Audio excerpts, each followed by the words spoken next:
Brasilinas e brasileiros, respirem fundo e segurem os capacetes. O Brasil acaba de viver um momento raro na história recente. Uma operação policial em que a população, inclusive quem mora nas favelas, ficou do lado da polícia. Sim, você não ouviu errado. Segundo a pesquisa da Atlas Intel, 87,6% dos moradores de favela do Rio e 80% dos moradores de favela do país inteiro apoiam a mega operação nos complexos da Penha e do Alemão, que mandou mais de 100 narcoterroristas para encontrar o papai do chão. Ou seja, o povo que vive com o fuzil apontado para a cabeça disse: "Pode atirar, doutor. Aqui a bala é libertação." E, no geral, moradores de dentro e fora das comunidades, 55% dos brasileiros e 62% dos cariocas aprovaram a chamada Operação Contenção. Apenas 42% dos brasileiros e 34% dos cariocas acharam ruim. Ou seja, é o mesmo percentual de quem ainda assiste a Globo News sem querer quebrar a TV. Agora vem a parte mais deliciosa. Enquanto o povo do morro, que convive com o terror todos os dias, aplaudia a operação, o artista do Leblon, o político de esquerda com salário de 40 mil e a influencer de cabelo azul estavam indignados, dizendo: "Ai, que horror! A polícia foi violenta." Violenta? Meu anjo, quando o sujeito tem um fuzil que vale mais que um carro, o problema não é a violência da polícia, é o investimento errado do BNDES. E para ficar ainda mais divertido, 59% dos entrevistados acharam a atuação de Lula ruim ou péssima. O homem está perdido no tiroteio, literalmente. Lula não sabe se apoia a polícia, se defende os bandidos ou se pede para Janja ligar para o Papa para ver se rola um cessar-fogo espiritual. Conversei com muitos assessores presidenciais das últimas 24 horas que falaram com o presidente Lula. Me disseram que as imagens dos corpos na Penha emocionaram bastante o presidente, que ele ficou até com os olhos marejados. E aí ontem, na reunião no Palácio da Alvorada, começou-se a esboçar uma reação do presidente. O presidente, nos bastidores, considerou que a operação não foi exitosa, que a operação teve vários problemas, que a mortalidade poderia ter sido menor se tivesse a participação do governo federal com inteligência, que a PEC da segurança pública se mostra cada vez mais necessária. Mas ele não quis, em um primeiro momento, se pronunciar. Por quê? Porque houve um esboço de uma estratégia, principalmente vinculada a uma tentativa de adotar cautela para não prejudicar a imagem do presidente Lula. Vocês lembram que o presidente cometeu uma gafe imensa quando estava na Ásia. Ele disse que os traficantes também eram vítimas dos usuários de drogas. Rapidamente ele teve que se posicionar nas redes sociais, recuando. Não foi nem ele que escreveu a mensagem, depois a gente teve informação que foram assessores do governo, porque ele estava dormindo quando essa mensagem foi publicada, mas é uma tentativa de conter os danos de imagem que foram muitos nas redes sociais. A avaliação feita nessa reunião foi de que se o presidente Lula fosse enfático na crítica à operação aqui do Rio de Janeiro, ele poderia novamente dar uma sobra, ou pelo menos dar um discurso para a oposição, margem para que houvesse novas críticas de que o presidente Lula não pensa na segurança pública. Desde que pousou no Brasil e ficou sabendo da mega operação, o 9 Dedos só deu vexame. Para começar, coletiva de imprensa. Lá estão o Ricardo Lewandowski, ministro da Justiça, e Andrei Rodrigues, diretor da PF. Andrei diz ao vivo que sabia da operação e que não quis participar. Lewandowski, desesperado, interrompe: Não, peraí. O governo não sabia de nada. A nossa equipe entendeu que não era uma operação razoável para que a gente participasse. Então houve uma comunicação. Me permita, por favor. Olha, um desmentindo o outro ao vivo. Parecia debate de casal no meio de churrasco. Vergonha nacional. O plot twist é que, para tentar parecer atuante, Lewandowski defendeu uma PEC que daria mais poder ao governo federal na segurança pública. Porque, é claro, se o governo não consegue nem controlar a matraca da Janja, imagina controlar o tráfico do Alemão. E claro, não podia faltar ele, Aleglande de Moraes, o homem que quer legislar até sobre grupo de WhatsApp de família. O ministro resolveu exigir explicações do governador Cláudio Castro. Sim, o STF quer dar pitaco até em tiroteio. Mas cá entre nós, o Supremo Tribunal Federal entende de segurança pública mais ou menos como a Janja entende de moda. Não tem preparo técnico nem legitimidade democrática. Mas adora um close na imprensa. Para piorar, não foi só nas pesquisas que a população celebrou o Bang Bang de terça-feira. Nas redes, o apoio à operação foi esmagador. E o Lula O Lula entrou no modo duplo twist carpado narrativo. Não pode criticar a operação, porque o povo apoia, mas também não pode apoiar, porque a direita defende. O presidente parece aquele aluno que tenta agradar o professor e os colegas ao mesmo tempo e acaba repetindo de ano. A esquerda sempre tratou o bandido como vítima. Vítima da sociedade, do capitalismo, da globalização, do signo de Capricórnio. Lula já até disse que o traficante é vítima do usuário. Ou seja, se um cara te rouba, a culpa é sua por ter o que ele queria. Nem o PT nem o governo fazem ideia de como combater o crime. Nem com armas, nem com inteligência, nem com Wi-Fi. São os mais perdidos do mapa. Sobrou para a esquerda torcer com todo o coração que a polícia tivesse matado civis, para poder gritar as duas únicas palavras que ela conhece nesse caso. Genocídio! Chacina! Mas não teve. 0 inocentes mortos. 0 provas de execução. Foi tipo marcar um encontro com a Sidney Sweeney e dar de cara com a Jandira Fegali. Até a esperança da esquerda morreu.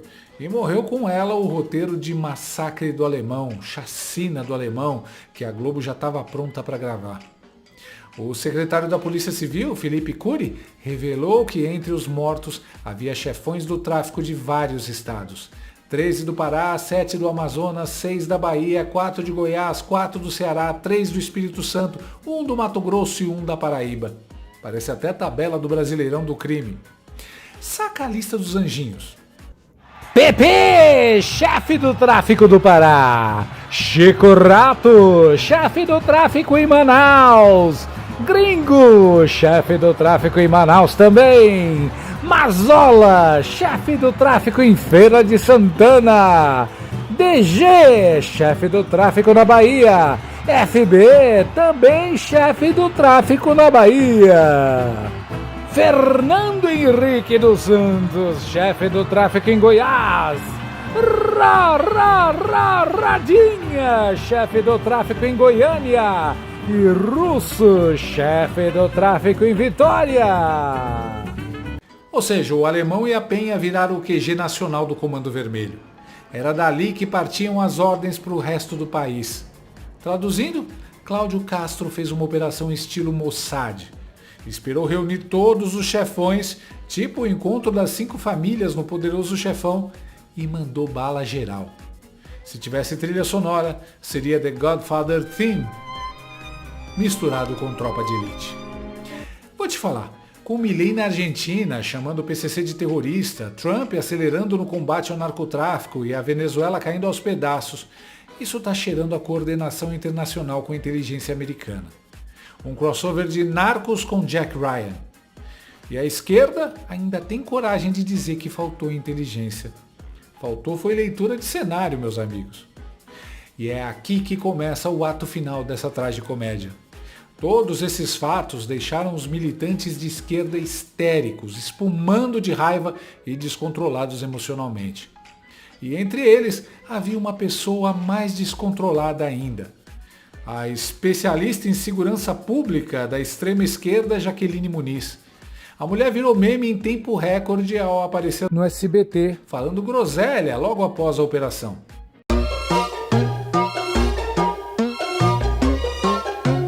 A cara dela, uma mistura de charada do Jim Carrey, Elton John, Rancherox e Pica-Pau, já era sucesso. Mas o conteúdo é digno de stand-up do inferno. Em uma live, ela afirmou: Um criminoso com um fuzil é facilmente rendido por uma pedra na cabeça. Sério, se fosse verdade, o Davi teria resolvido o tráfico sozinho com uma funda e 2 britas. Fica ostentando fuzil, que, como eu falei, tem baixo rendimento criminal. Não, o criminoso está com o fuzil na mão, ele é facilmente rendido por uma pistola, até por uma pedra na cabeça. Enquanto ele está tentando levantar o fuzil e colocar o fuzil para atirar, alguém joga uma pedra e já derrubou o sujeito. Ela andou assistindo muitos desenhos do Papaléguas. Acho que é válido numa próxima operação levar a especialista aí na frente do batalhão para ela mostrar na prática como que faz para render os bandidos armados com uma pedrada. Assim ela mostra e prova como é fácil e possível de ser feito. Eu mesmo vou providenciar um caminhão de pedras para minha segurança pessoal. Fácil porte, posso levar nos bolsos, dentro do carro e posso ter um estoque ilimitado de pedras para a segurança da minha família. Já sei, vou comprar uns estilingues para ganhar poder maior de alcance. Mas o que esperar de uma especialista em segurança que fez o grande estudo Mulher com Mulher da Jacaré, uma abordagem antropológica da homossexualidade feminina.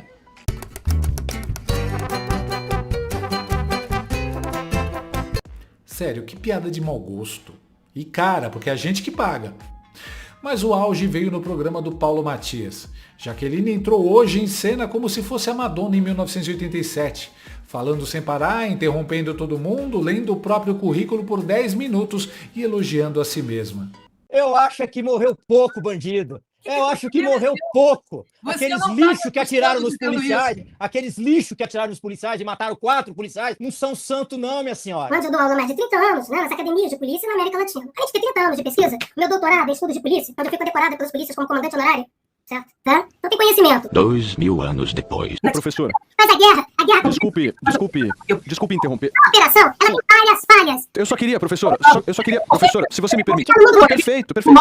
Aqui a gente vai dar espaço para todo mundo. Eu só queria pedir, professora, eu quero ouvir também o delegado Palumbo.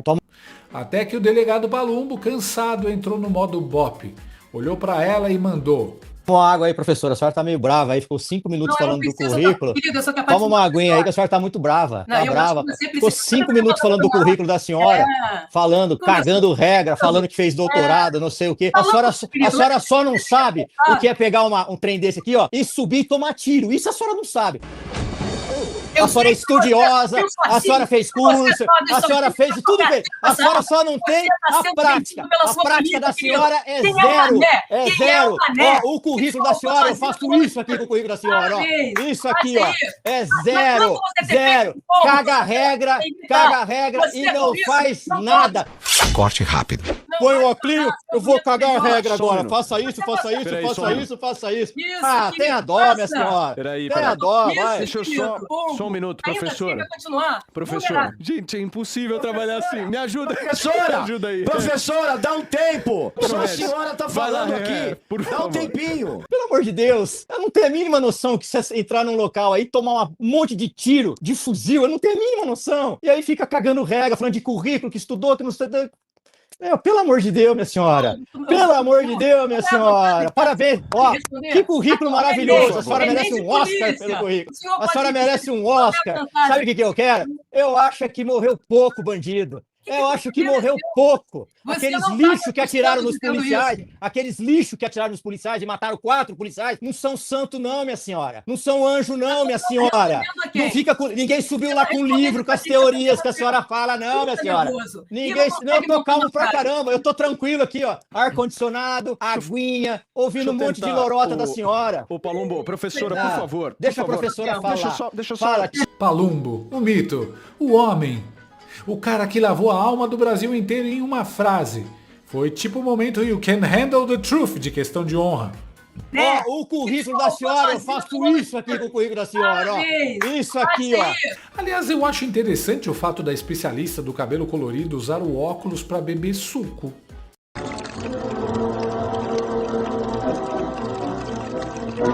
Jaqueline tentou se proteger com o escudo da tese de doutorado, mas o doutorado dela não para bala, não sobe morro e não desarma fuzil. É o típico credencialismo da esquerda. Acha que um diploma substitui coragem e que uma tese substitui ação. No fim, virou meme. A internet detonou, o Brasil riu e ela ficou com a cara mais amassada que os cabelos da Janja depois de encontrar o Macron.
Resumo da ópera: a população aprovou a mega operação.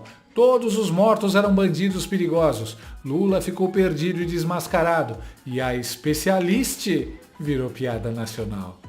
O Rio virou um grande episódio de Breaking Bad com tropa de elite e Cláudio Castro virou o Walter White da segurança pública. Frio, estratégico e eficaz. Enquanto isso, o governo federal tenta explicar o inexplicável. Como uma esquerda que sempre protegeu o bandido, agora se vê sendo humilhada pelos próprios moradores das favelas. E no fim, a moral da história é simples. O Brasil cansou de romantizar o crime. O povo do morro quer paz, não sociologia. E os únicos pedreiros da cabeça que ainda acreditam na pedra contra o fuzil são os especialistas da Globo News. No fim das contas, dá até para reconhecer uma utilidade na Jaqueline Muniz. Assim como o charada do Jim Carrey, ela também serve para alguma coisa. Entreter a cidade inteira enquanto vira meme.